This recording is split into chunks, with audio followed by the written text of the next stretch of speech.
savez, l'année dernière, lorsque nous avons mis sur la liste grise du GAFI, on avait donné notre entier engagement d'implémenter ce plan d'action. Et tout de suite, moi-même, quand j'étais présent à la session plénière du GAFI en février dernier, donc j'avais donné cet engagement, il y aura cette volonté politique du plus haut niveau, afin de mettre en place le calendrier établi par le GAFI. Alors tout de suite, on a commencé par mettre sur pied un comité interministériel dirigé par le Premier ministre lui-même, parce que c'est bon de savoir que sur les 5 points où on devait montrer certains progrès, ça touche à plusieurs secteurs, dont le secteur des régulateurs, tout comme les secteurs non financiers, par exemple la profession légale, la profession des comptables, les secteurs des casinos, toutes les institutions qui enquêtent, qui font des enquêtes, ce qu'on appelle les Law Enforcement Agencies. Il y a aussi le Register of Companies, le Register of Associations. Donc,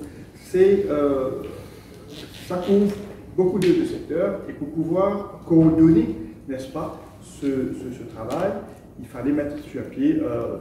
différentes équipes afin qu'on puisse mener à bien ce processus. Je dois dire tout de suite, l'équipe a été mise en place, et ça a permis justement de faire le travail et de faire un suivi aussi continu tout le long de ce processus afin d'arriver à démontrer ce progrès. Et pour moi, je dois dire, ça a été un travail assidu, un travail qui a permis justement de faire qu'on ait des bons résultats au bout de compte. Alors pour moi, il fallait aussi avoir recours à des experts pour pouvoir former le personnel de différents secteurs concernés. Il fallait avoir un accompagnement. Donc c'est pour ça qu'on avait fait appel à ce qu'on appelle le EU Emergency Applicable Facility. Et je dois dire là, je tiens à remercier l'Union européenne d'avoir tout de suite accepté de nous donner cette assistance, et ça a permis justement d'avoir un nombre impressionnant d'experts qui sont venus de différents coins du monde, de nous aider. Et malgré, je dois dire, avec la pandémie de Covid-19, où les déplacements étaient compliqués, on ne peut pas le faire dans souvent de cas physiquement, mais malgré cela, que ce soit en virtuel, que ce soit en présentiel, on a pu avoir recours à ces experts afin de nous permettre à nos différentes institutions, personnels de différents organismes et aussi le secteur privé, d'être formés, d'être informés, d'être éduqués, d'être accompagnés pour pouvoir justement, au bout de compte, répondre aux exigences du GAFI. Donc il y a eu plusieurs rapports qu'on a soumis depuis l'année dernière, et cette année-ci, en avril, lorsqu'on a soumis notre rapport, le dernier rapport pour démontrer le progrès qu'on a fait, alors ça, ce rapport-là a démontré et a donné satisfaction aux assesseurs, et c'est ça qui a permis qu'ils autorisent une inspection sur place à Maurice. Et donc on a eu l'inspection sur place en septembre 2021, et donc à partir de cette visite, où bien sûr les assesseurs ont eu l'occasion de rencontrer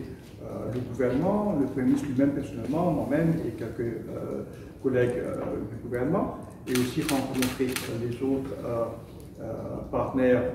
dans cet exercice, pour avoir le confort que le travail a été fait, le système mis en place répond aux exigences du GAFI,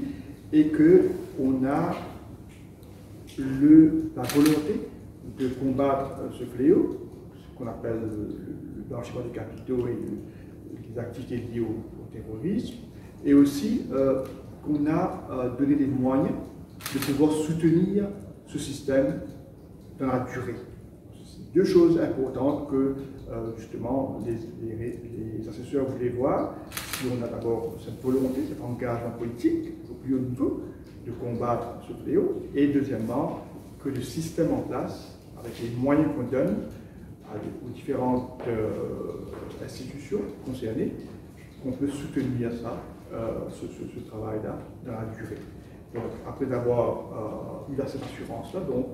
ils ont recommandé que Maurice, aujourd'hui, satisfait toutes les exigences du GAFI et donc pouvait être enlevé de la liste. Et c'est comme ça que on a vu à la plénière qui a eu lieu en octobre, la décision a été prise d'enlever Maurice de la liste du GAFI.